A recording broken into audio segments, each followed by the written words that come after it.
Hello అండి. అందరూ ఎలా ఉన్నారు? నేనైతే చాలా బాగున్నాను. మీరు కూడా బాగున్నారని అనుకుంటున్నాను. సో ఇవాళ వ్లాగ్ ఏంటంటే, ఆఫ్టర్ జిమ్ నేను ఏం చేస్తాను, ఇంటికి వచ్చి ఖాళీగా కూర్చుంటానా లేకపోతే ఏంటి అనేది చాలామందికి డౌట్స్ ఉన్నాయి. అవి నేను క్లియర్ చేస్తాను. నేను నార్మల్గా చెప్దాం అనుకున్నాను కానీ వీడియో ద్వారా చూపిస్తే బాగుంటుందని చెప్పేసి కొన్ని క్లిప్స్ తీసుకున్నాను. సో నేను జిమ్కి వెళ్ళి వచ్చేసరికి మా పిల్లల్ని రెడీ చేసి మా వారు పంపించేస్తారు. నాకు ఆ ప్రాబ్లం లేదు. నేను జడేస్తాను, ఆయన రెడీ చేసి పంపిస్తారు. సో ఇంకా అది అయిపోయిన తర్వాత ఇంట్లో వర్క్ అంతా నేనే చేసుకుంటాను.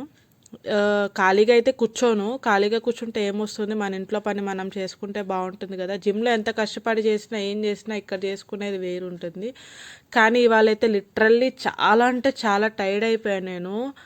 చాలా నీరసంగా ఉంది నాకు, అసలు ఫుల్ బాడీ కూడా. ఎవ్వరు నమ్మరు, నాకు అసలు హెల్త్ బాగాలేదు అంటే నిజంగా చెప్తున్నా, ఎవ్వరు నమ్మరు. ఎందుకంటే అంత యాక్టివ్గా ఉంటా నేను. పైకి కనిపించను బాగోపోయినా సరే. ఇంకా అలానే చేసుకుంటూ ఉన్నాను. కానీ ఇలాంటి టైంలో ఎవరైనా ఉంటే బాగుండు అనిపించిద్ది, ఎవరైనా చేసి పెడితే బాగుండు చక్కగా అనిపించిద్ది. బట్ ఎవరు ఉండరు, మనకు మనమే చేసుకోవాలి. ఇంకా పిల్లలకి కూడా క్యారేజ్ కట్టాలి కదా అని చెప్పేసి ఇంకా గబా నేనే వర్క్ చేసుకున్నాను.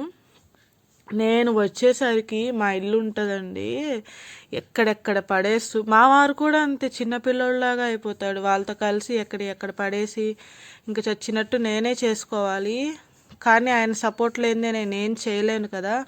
ఆయన జిమ్కి కానీ నా రీల్స్కి కానీ సపోర్టివ్గా ఉంటారు. అలాంటి హస్బెండ్ దొరకడం చాలా అదృష్టం అంటారు.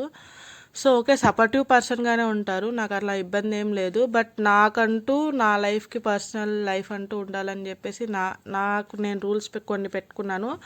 ఆ రూల్స్కి ఆయన ఏం అడ్డు చెప్పరు. బట్ నేను కూడా ఓకే లిమిట్స్లోనే ఉంటాను. అదనమాట. ఏ ఆడపిల్లకైనా అదే కదా కావాల్సింది. అదనమాట. సో నేను ఓన్లీ రీల్సే కాదు, ఇంట్లో పని కూడా చేస్తాను. నేనేం తిని కూర్చోను. ఓన్లీ తినడమేనా, ఓన్లీ జిమ్మేనా, ఎగరడమేనా అని చెప్తారు. ఎగరడమే అంటే ఒకసారి మీరు చేసి చూడండి, ఆ కష్టం తెలిసిద్ది. ఓన్లీ డ్యాన్స్ లేనా అని కూడా అంటారు కొంతమంది. ఆ డ్యాన్స్ చేస్తే ఆ కష్టం మీకు కూడా తెలుస్తుంది. నేను అదొకటే కాదు, నేను ఇంట్లో నా పనులు నేనే చేసుకుంటా, అన్నీ నేను చేసుకుంటా. ఎందుకులే షేర్ చేసుకోవడం అని నేను ఎవరికి చెప్పలేదు. బట్ నాకు క్వశ్చన్స్ వస్తున్నాయి కాబట్టి నేను ఈ వీడియో చేయాల్సి వస్తుంది. అదనమాట సంగతి. ఇంకా మొత్తం పని అంతా అయిపోయింది. ఇంక ఇల్లు చేసేసుకొని మొత్తం, ఇంకా బయట వాకిలు కూడా ఉంది. నేను మొత్తం కసుము మొత్తం చిమ్మడం వీడియో తీయలేదు, మొత్తం ఎందుకులే లాగ్ అయిపోయిద్దని. సో మా పిల్లలకి అన్నం కలిపేస్తాను. నా ఆత్రం కానీ వాళ్ళంత అన్నం తినరు. నేనేదో కుక్కి పెడతాను. మా బుడ్డోడు ఇంటి దగ్గర ఉంటే అన్నం తింటూ స్కూల్లో అయినా తింటాడులే అని, కానీ వాళ్ళు తినరు. లాస్ట్లో ఎంతో కొంత వదిలి తీసుకొస్తారు, మన ఆత్రం కదా పిల్లలు తింటారు అని. ఇంకా లాస్ట్లో నేను వాళ్ళకి కట్టినది ప్రతిదీ ఒక ముద్దైనా తింటాను. బికాజ్ ఎలా ఉందని నేను టేస్ట్ చేస్తాను. అమ్మ అప్పటికీ నాకు ఓపిక అయిపోయింది. ఇంకా పదండి వెళ్ళి వాళ్ళ క్యారేజ్ ఇచ్చేద్దాము. ఫుల్ ఎండ కొడుతుంది బయట మాత్రం. గ్లాసెస్ పెట్టుకున్నా చూసారా టిప్ టాప్గా. ఇంకా నా వాహనం తీసి పోతాను. ఇంకా ఏం చేస్తాం, నేను ఒక్కదాన్ని డ్రైవ్ చేయాలి కాబట్టి షూట్ చేయడానికి కుదరదు. సో మీకు ఈ వీడియో నచ్చినట్లయితే లైక్ చేయండి, షేర్ చేయండి, సబ్స్క్రైబ్ చేయండి. ఏ ఛానల్కి? పల్లవి తన్మే అఫీషియల్ ఛానల్కి. Bye bye.